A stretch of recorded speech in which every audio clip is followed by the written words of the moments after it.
Whoa, yeah, baby.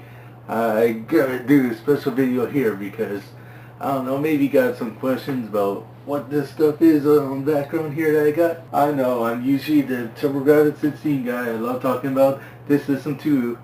I thought it was very underrated, but I don't know, you talk about the original 8-bit Nintendo, it's not underrated at all. People know how awesome it is. It's one of the few systems that actually lasted a decade. I want to know how many games were actually released for the systems, how many got canceled, because you look in Nintendo Power all the time in the old magazines. When I was a huge Nintendo fan, Nintendo File, there's tons of games that were supposed to re-release. I think there's ones like Battle Force 8, Super Turricane, Gradius 2, all these great games that fortunately never came out here. Oh, it pisses me off. So I was thinking to myself, what were actually all the games released in North America here? I got some help with the Digital Press, the Biodegradable Source of Video Games guide. Yeah, unfortunately I don't think they make too many of these anymore, but it gives you pretty much a listing of all the NTSC games released in North America here. Anyways, this book has really helped me out, and you can see it's pretty fucking worn now. I use it a lot. I still use it. I made sure that I checked off all the games that I had and all the games I can find in like local stores and all that. I have the complete licensed NES collection. There's still some unlicensed ones I'm missing, like Bubble Bath Aids. I'm missing those ones, which is unfortunate because they're like $500 to $1,000 each. This is what my parents got me. Well, everybody else was getting like the basic Nintendo set. My parents actually got me the deluxe set. This was an awesome system when you get it for Christmas. Like, me and my brother were just freaking when we got it.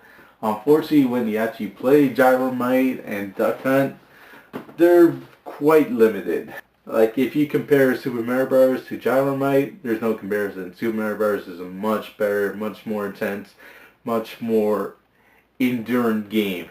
Where Gyromite is hard to control, the robot is fucking hard to set up, you need all these fucking parts, and it's just easier to use two controllers with the game. And even with the two controllers, it's not too much fun.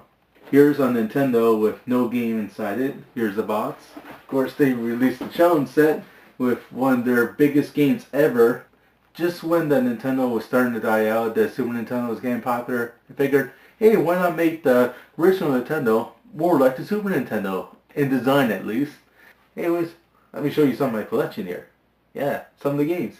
Now, these ones can be pretty fucking rare. You don't see these every day in the discount bins at your local store. Secret Scout. Very crappy game, but it's tough to find at least. Yeah, just these games alone could equal up to $1,000. And that's how fucking scary it is. I have my games listed in alphabetical order. Some of the number games. Yep, C to D. And all the way down there, all the way to Z to like Zombie Nation. Now, I've seen a review of Action 52 by YouTube user Pat the NES Punk. It was so fucking scary because he showed a collection of his NES games, and he also had them in alphabetical order, and he also showed it like this, which is fucking weird because I thought he was in my fucking house or something. That are double side burger time there. I have one that's a 3 screw in the back and one that's a 5 screw. I also have some games out here that Nintendo didn't approve. Yep, Honey Peach. Very crappy game, but you can still see naked women in it. I think the rumor going around is somebody found a ROM that was actually translated into English, but Square said, oh fuck that, focus on the Super Nintendo version. And they canceled Final Fantasy 2 and 3 for the original Nintendo. But somebody found a ROM and put it on the cart here.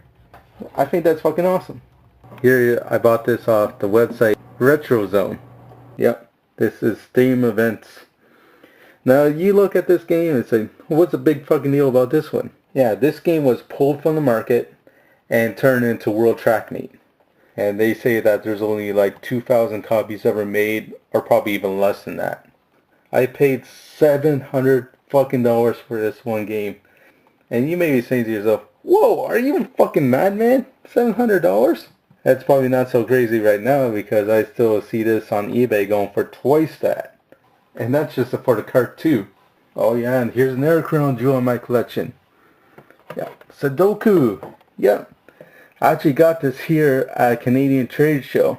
Look at that, isn't that fucking cool? You got about 100 different Sudoku puzzles in one NES cart.